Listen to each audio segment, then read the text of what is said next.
So welcome again in DBMS class relational data model unit 2. We were discussing about constants. We have completed our first video on constant. This is our second video to demonstrate constant.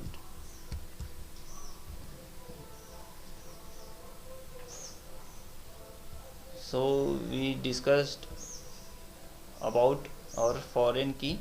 There are some another constant, foreign key constant. This is example.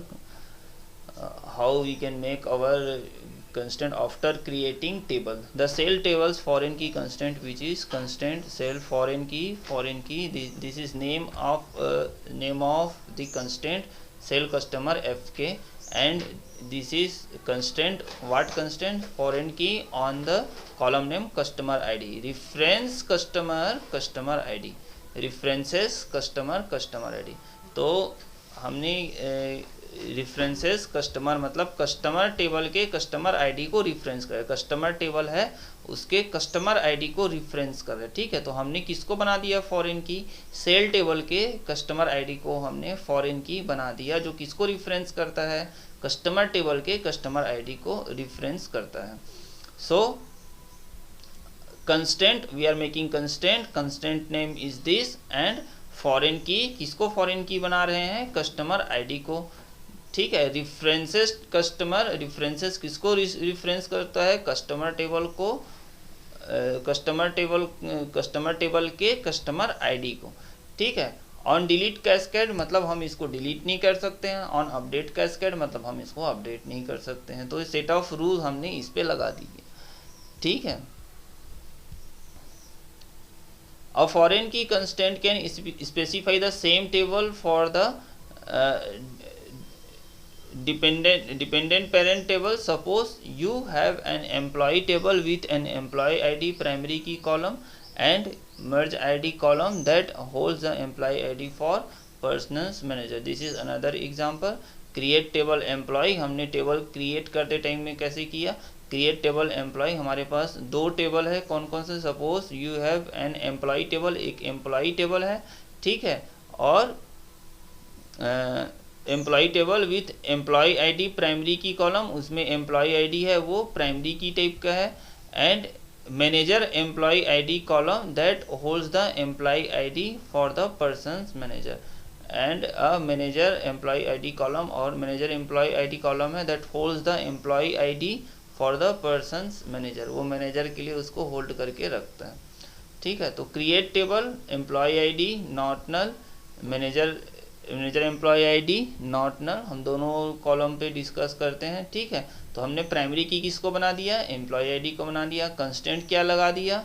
EMP manager foreign key, तो this is name of constant, यहाँ पे constant लगाया इसलिए constant लिखा है, constant name.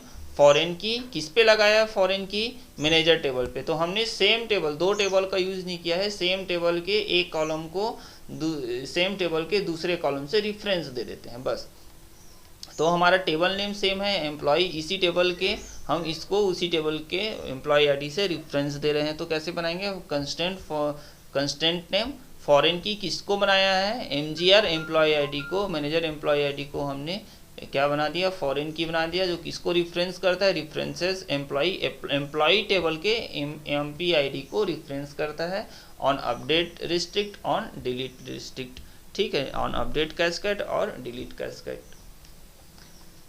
Check constant, check how we can check our constants used to enforce the validity of column values. Check constant होता है, तो चेक कंस्टेंट कॉलम वैल्यू को चेक करता है कि उसमें कंस्टेंट सेल, उसमें कॉलम वैल्यू क्या है, ठीक है। उसमें कॉलम में नंबर ऑफ रोज कितने हैं, उसके लिए हम चेक कंस्टेंट का यूज़ कर सकते हैं। कंस्टेंट सेल, कंस्टेंट, उसका सिंटेक्स क्या होता है? कंस्टेंट लिखते हैं, कंस्टेंट नेम होगा, चेक लिखेंगे, order ID is greater than 0। Order ID, अगर ऑर्डर आईडी 0 से ज़्यादा है, मतलब ऑर्डर आईडी में जो वैल्यू इंसर्टेड है वो 0 से ज़्यादा होना चाहिए, ठीक है। ऑर्डर आईडी 0 से, उसमें 0 वैल्यू हम नहीं रख सकते हैं। ऑर्डर आईडी कुछ ना कुछ, ऑर्डर आईडी में कुछ ना कुछ वैल्यू होना ही चाहिए, ठीक है। ग्रेटर देन 0, वो 0 से बड़ा होना चाहिए। ठीक है, guarantee that the order ID primary key column is always greater than 0। ठीक है, guarantee order ID primary key column is always greater than 0। Constant sale ship date ship, ये हमने दूसरा कंस्टेंट बनाया। सेल शिप इसका नाम रखा, sale ship date ship. Check, क्या चेक करना है? Ship date is not null और ship date is greater than equals to sale date. Ship date क्या नहीं होना चाहिए हमारा? नॉट नल नहीं होना चाहिए, तो ये चेक कंस्टेंट है। ठीक है, guarantee that either a row has no ship date, ठीक है, इस नल, उसके नल मतलब वो नल हो सकता है, इस नॉट नल नहीं बोला, इस नल बोलना मतलब वो guarantee that either row has no ship date, या फिर कोई शिप डेट नहीं होगा, और होगा तो क्या होगा? वो सेल डेट से बड़ा होगा, बड़ा या बराबर होगा।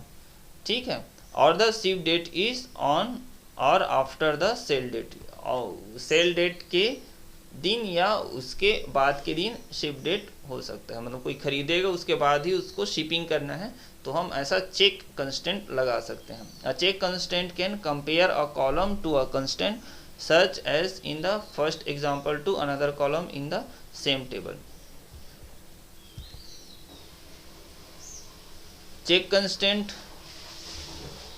का ये एक एग्जांपल है। ठीक है, you can combine check constant for more than one column into a single check constant as following example. ठीक है, हम मल्टीपल कॉलम को कैसे कंबाइन कर सकते हैं। Check constant, constant name check, क्या किया? स्टेटस इक्वल्स टू ए और सिंबल इक्वल्स टू और, and name is less than name should be, name can be blank. हम कंस्टेंट को किसी टेबल में हमने कंस्टेंट लगा दिया, constant we don't like to continue with our constant, we want to alter on our constraint, we can, so we can delete our constraint or we can alter our constraint, we can make a column which was defined previously as not null, we can define it as primary key, and by mistake we have defined some column as a primary key, so we can change our constraint to make it as not null, and etc.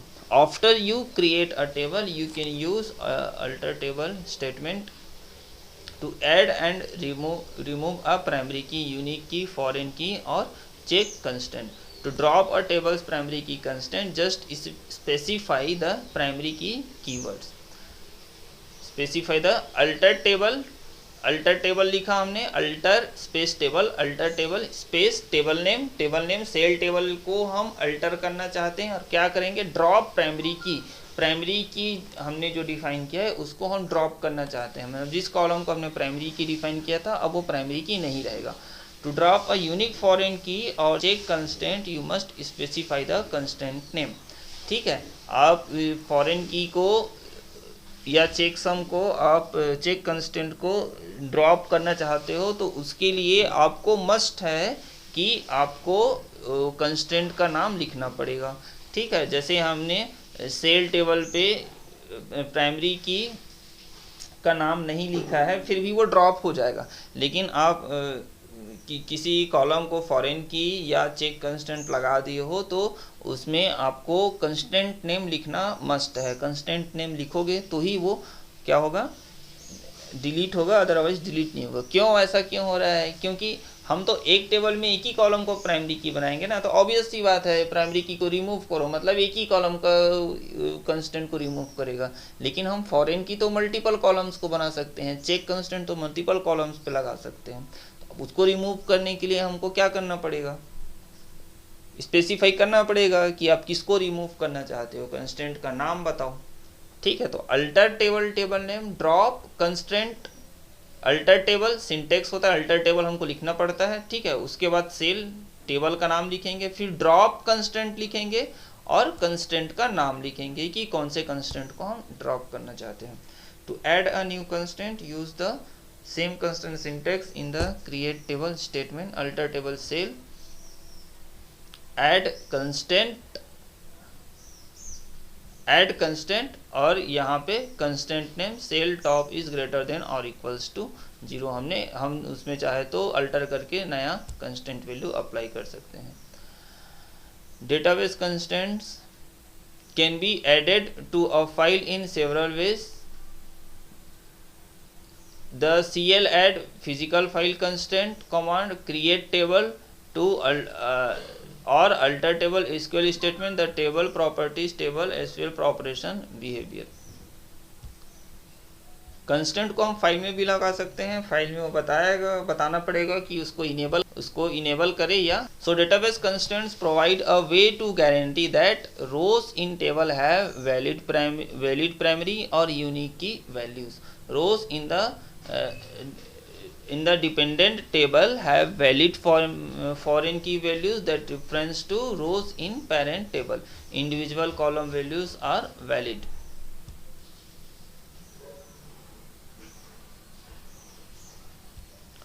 So what we have learned, constant can be of column level and it can be of table level constant। हम table create करते time में जो constant लगाते हैं उसको column level बोलते हैं, और टेबल क्रिएट करने के बाद हम जो कंस्टेंट लगाते हैं उसको हम टेबल लेवल कंस्टेंट बोलते हैं। ठीक है, तो पूरे टेबल का एक साथ हम लोग कंस्टेंट लगा सकते हैं, या टेबल क्रिएट करते टाइम में एक एक कॉलम वाइज हम लोग उसको क्या कर सकते हैं, कंस्टेंट लगा सकते हैं। तो column level constant, these constants are defined along with the column definition. These constants can be applied to any one column at a time. If the constants spans across multiple columns, then the table level constants are used. हम उसको एक बार table create कर दिए, उसके बाद फिर उसके constant को हम और एक्सपांड करना चाहते हैं तो हमको टेबल लेवल कंस्टेंट का यूज करना पड़ेगा। If the data constant attached to a specific cell in a table references the content of another cell in table, then the table level constant is used. Not null constant, when a name is defined as not null, the column becomes mandatory column. So in SQL we have a basic example of making constant as not null बनाने के लिए हम क्या करेंगे, create table name at the time of creating table, roll number varchar 2, इसका type है varchar 2, जैसे character होता है वैसी varchar 2। ठीक है, तो varchar से ज़्यादा कैपेसिटी होती है varchar 2 की। तो रोल नंबर को हमने नॉट नल डिफाइन कर दिया, वैसे ही नेम कॉलम को हमने नॉट नल डिफाइन कर दिया, बाकी दो कॉलम को एज इट इज छोड़ दिया था। We have 4 columns, roll number, name, address and marks. We defined 2 columns as not null। ये हमारा एग्जैक्ट एग्जांपल है। एसक्यूएल में हम कंस्टेंट कैसे अप्लाई करते हैं। Create table name, create table student, table name student है, इसमें हमारे पास 3 कॉलम है, रोल नंबर, नेम और मार्क्स, जिसमें से हमने रोल नंबर को यूनिकली डिफाइन किया है। तो ये प्रॉपर सिंटेक्स है लिखने का, यहाँ पे हमें कॉलम का भी ध्यान रखना पड़ता है। Here we have 4 columns, roll number, name, address and marks. तो उसमें से हमने रोल नंबर को यूनिक डिफाइन किया है, मतलब रोल नंबर यूनिक होना चाहिए, वो डुप्लीकेट वैल्यू नहीं हो सकता।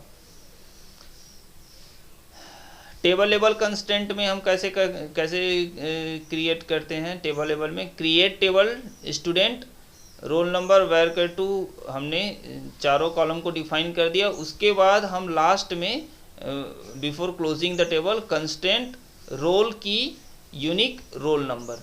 कंस्टेंट रोल की मतलब कंस्टेंट हमने क्या लिख दिया कि कंस्टेंट का नाम लिख दिया, कंस्टेंट का नाम होगा रोल की, और वो किस टाइप का होगा, यूनिक टाइप का होगा, और ये कॉलम नेम रोल नंबर।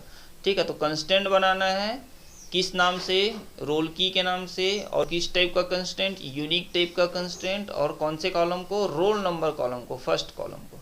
तो ये टेबल लेवल हमारा कंस्टेंट होगा। हम लोग जो कॉलम डिफाइन करते हैं उसी टाइम में हम उसको डिफाइन करेंगे, तो ये हमारा कॉलम लेवल होगा। और ये हमारा जब हमने पूरा कॉलम को डिफाइन कर दिया उसके बाद हम उस पर कंस्टेंट अप्लाई करना चाहते हैं तो ये टेबल लेवल हो गया। टेबल लेवल कंस्टेंट अप्लाई करने से फ़ायदा ये होता है कि हमको वो कंस्टेंट का नाम मिल जाता है, तो उस कंस्टेंट के नेम के थ्रू हम बाद में उसको अल्टर या डिलीट कर सकते हैं। This is example of making check constant. Check constant, it is used when we need to enforce integrity rules that can be evaluated based on logical expression. ठीक है, लॉजिकल एक्सप्रेशन के base में हम उसकी value को evaluate करना चाहते हैं तो हम वहाँ पे इस टाइप का कंस्टेंट लगाते हैं, चेक कंस्टेंट। ठीक है, तो हमारे पास टेबल क्रिएट टेबल किए हमने, स्टूडेंट के नाम से, टेबल का नाम है student. Here we have 4 columns, roll number, name, address and marks. तो हमने रोल नंबर पे चेक कंस्टेंट लगाया है, roll number like C mod मतलब रोल नंबर का स्टार्टिंग सी से होना चाहिए। तो हम स्टार्टिंग रोल नंबर कुछ रहता है यूनिवर्सिटी का, कॉलेज का अलग अलग, तो उसका roll number should be start with C, मतलब it must be start with C. C से स्टार्ट नहीं होगा तो उस रोल नंबर को वो नहीं लेगा।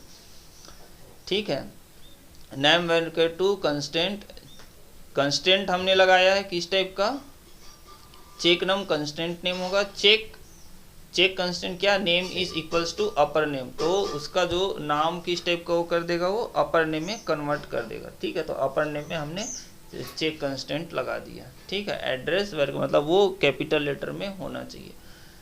ठीक है, name equals to upper name मतलब वो कैपिटल में कन्वर्ट हो जाएगा। एड्रेस वर्ग 230, marks number 5 2, check marks is greater than 40।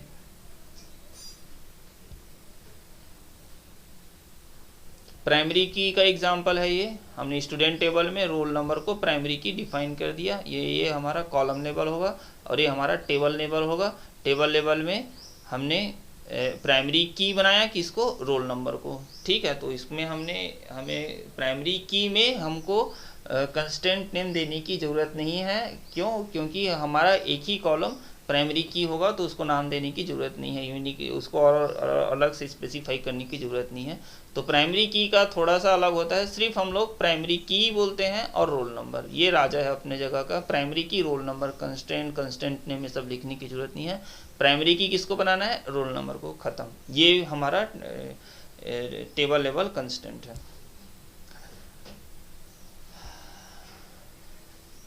ये फॉरेन की बनाते हैं हम लोग। तुम्हारे पास 2 टेबल है, रिपोर्ट टेबल है और